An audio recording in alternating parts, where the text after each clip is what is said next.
warahmatullahi wabarakatuh. Salam jumpa lagi, tetap semangat para sahabat BPSDM sekalian. Bertemu lagi dengan saya Ratnasari Susanti, Widya Iswara, Ahli Madya BPSDM Pemprov DKI Jakarta. Bagaimana? Kita masuk lagi pada pembelajaran microlearning pada hari ini untuk bendahara pengeluaran. Pada hari ini saya akan membawakan materi untuk pembukuan bendahara pengeluaran dengan submateri tentang jenis-jenis dokumen yang dibutuhkan oleh bendahara pengeluaran dan prinsip pembukuan yang dilakukan oleh bendahara pengeluaran. Bapak, Ibu, dan para sahabat BPSDM sekalian, pertama-tama saya akan sampaikan tentang tujuan pembelajaran. Diharapkan pada microlearning yang singkat ini, peserta atau para penikmat video microlearning ini dapat memahami jenis-jenis dokumen sumber yang digunakan dalam pembukuan bendahara pengeluaran, dan yang kedua adalah memahami prinsip pembukuan oleh bendahara pengeluaran. Baik, kita masuk tahap pertama. Dokumen apa saja yang digunakan dalam pembukuan seorang bendahara pengeluaran? Yang pertama pastinya adalah DPA atau dokumen pelaksanaan anggaran. Kedua adalah SPM, surat perintah membayar, baik itu untuk UP atau uang persediaan, tambah uang, ganti uang persediaan, atau untuk LS atau langsung. Yang ketiga adalah SSP, SSBP, dan SSBP. Apa itu SSP? SSP adalah surat setoran pajak, SSBP surat setoran bukan pajak, dan SSPB yaitu surat setoran pengembalian belanja atau yang biasa kita sebut dengan surat setoran sisa akhir daripada kegiatan. Yang berikutnya, yang keempat adalah SPP, yaitu surat permintaan pembayaran. Yang kelima adalah kwitansi atau daftar nominatif atau SPJ, surat pertanggungjawaban. Yang berikutnya adalah dokumen atau daftar pembayaran untuk kegiatan-kegiatan langsung atau LS. Berikutnya adalah rekening koran, dan yang terakhir adalah dokumen lainnya. Baik saudara sekalian, sahabat BPSDM yang masih setia, kita akan bahas pertama tentang DPA. DPA merupakan dokumen sumber pembukuan untuk transaksi non-kas, untuk memasukkan pagu anggaran yang dikelola oleh bendahara pengeluaran atau bendahara pembantu pengeluaran.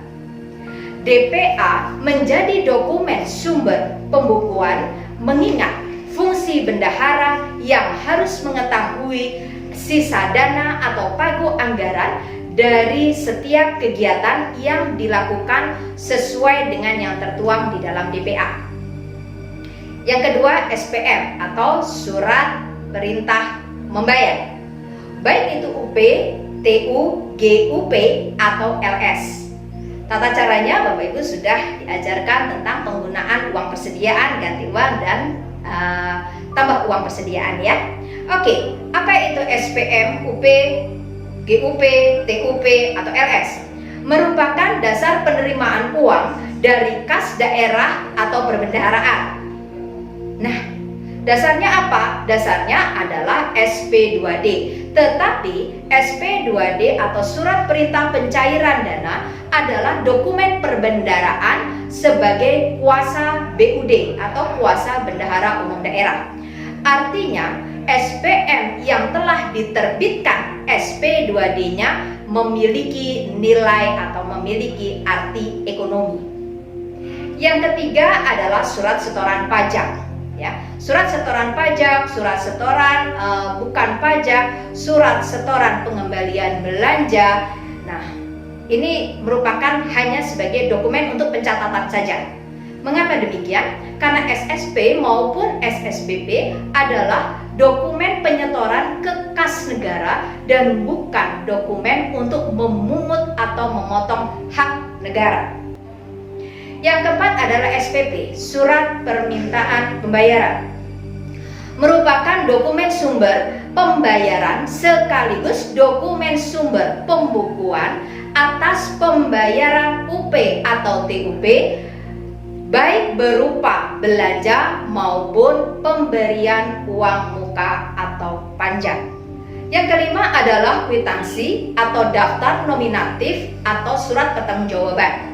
Ini digunakan sebagai dasar pembukuan realisasi belanja atas UP maupun TUP. Adalah dokumen pendukung untuk bendahara pengeluaran ataupun bendahara pembantu pengeluaran dalam melakukan pembayaran, tapi bukan dokumen pembayaran. Sebab dasar pembayaran UP maupun TUP adalah tetap SPP. Yang keenam adalah dokumen atau daftar pembayaran LS bendahara, yaitu berupa daftar yang menuangkan data pembayaran uang yang bersumber dari LS bendahara. Dokumen ini biasanya menuangkan angka bruto dan neto yang harus diperhatikan pada saat pembukuannya atau melakukan pencatatannya. Berikutnya yang ketujuh adalah rekening koran yang menjadi sumber pembukuan atas penerimaan uang bila memang dokumen yang lain tidak memadai. Sebab bendahara pengeluaran atau bendahara pembantu pengeluaran bisa menerima uang tanpa harus ada perintah.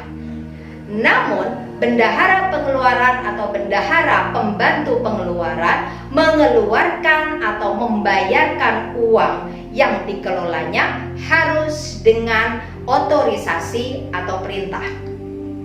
Yang terakhir adalah dokumen lain yang diakui secara terkait, di mana dengan bukti penerimaan maupun pengeluaran uang yang belum diatur namun diakui sebagai dokumen pembayaran dan atau pembukuan.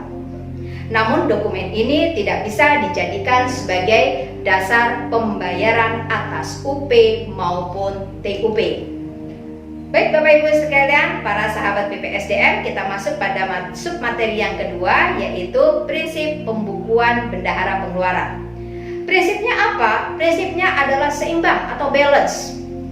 Seimbang artinya saldo pada BKU harus sama dengan saldo buku-buku pembantu yang menunjukkan uang yang berada pada penguasaan bendahara pengeluaran atau dalam bentuk rekening maupun kas, sama dengan saldo yang tertera pada LPJ atau laporan pertanggungjawaban bendahara.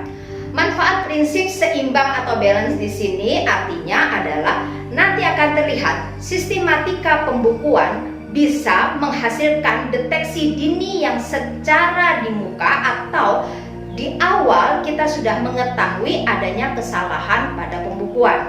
Pembukuan yang dilakukan baik oleh bendahara pengeluaran maupun bendahara pembantu pengeluaran dicatat harus menggunakan asas bruto, di mana suatu prinsip yang tidak memperkenankan pencatatan secara neto, di mana maksudnya adalah penerimaan yang dicatat setelah dikurangi dengan pengeluaran, atau tidak memperkenankan pencatatan setelah kompensasi antara penerimaan dengan pengeluaran, atau kompensasi antara penerimaan dengan pengeluaran. Asas bruto digunakan untuk mengetahui realisasi dari setiap pagu anggaran atas suatu kegiatan sehingga memudahkan saat melakukan rekonsiliasi internal dengan bidang atau unit akuntansi yang ada di SKPD atau UKPD-nya.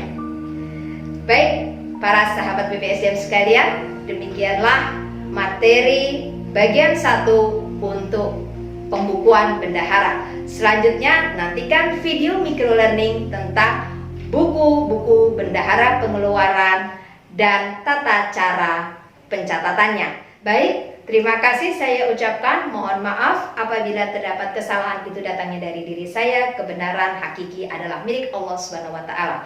Wabillahi taufiq wal hidayah. Wassalamualaikum warahmatullahi wabarakatuh.